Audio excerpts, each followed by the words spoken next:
Salam semua. Minggu ini adalah minggu yang kelima perisai doa bagi pastor dan pemimpin, yaitu hari yang ke-21 sampai ke-25. Dan tema minggu ini adalah ketopong keselamatan.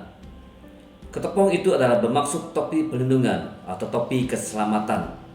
Dan biasanya orang yang menggunakan topi keselamatan ini adalah mereka yang bekerja di tempat yang berbahaya dan juga tentara di medan pertempuran bagi melindungi kepala mereka.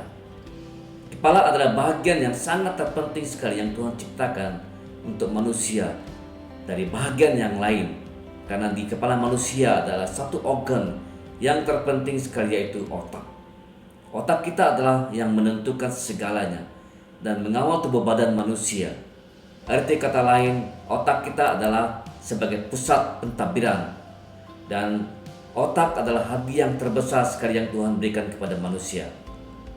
Fungsi otak adalah menerima segala maklumat dari apa yang kita lihat, apa yang kita dengar, apa yang kita rasakan, dan semuanya akan diproses di otak kita. Oleh sebab itu, otak kita harus dilindungi dari hal-hal yang tidak baik bagi tubuh badan kita. Dan cara perlindungan itu dengan menggunakan topi keselamatan. Dan Rasul Paulus mengilustrasikan topi keselamatan tentang Rom sebagai perlindungan yang harus dipakai oleh setiap pelayan Tuhan untuk melindungi pikiran mereka dari serangan si jahat, yaitu iblis.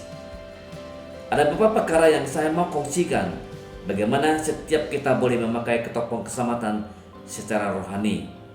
Yang pertama, mereka dibaharui dalam roh dan memiliki pikiran seperti Kristus.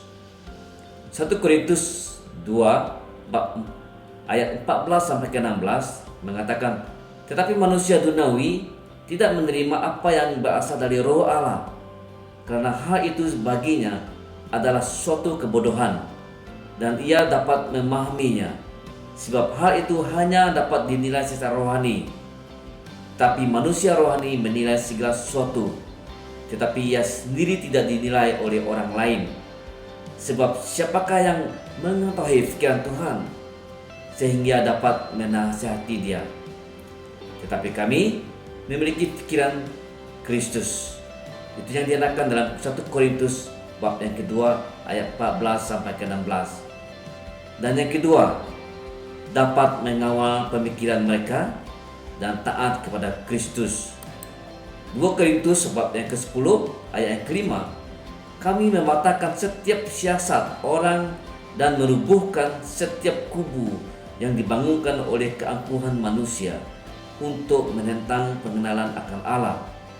Kami menawan segala pemikiran dan menaklukkannya kepada Kristus.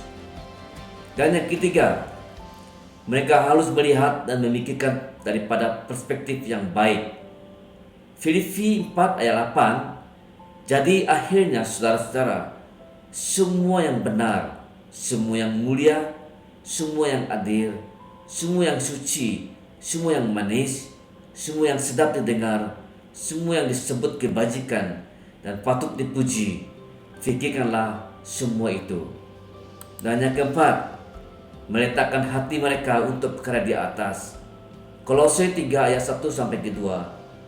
Karena itu, kalau kamu dibangkitkan bersama Kristus, carilah perkara yang di atas, di mana Kristus ada duduk di sebelah kanan Allah. Fikirkanlah perkara yang di atas, bukan yang di bumi. Dan yang terakhir, sentiasa berwaspada dan sedar dalam pemikiran mereka, dan meletakkan pengharapan di atas keselamatan yang kekal.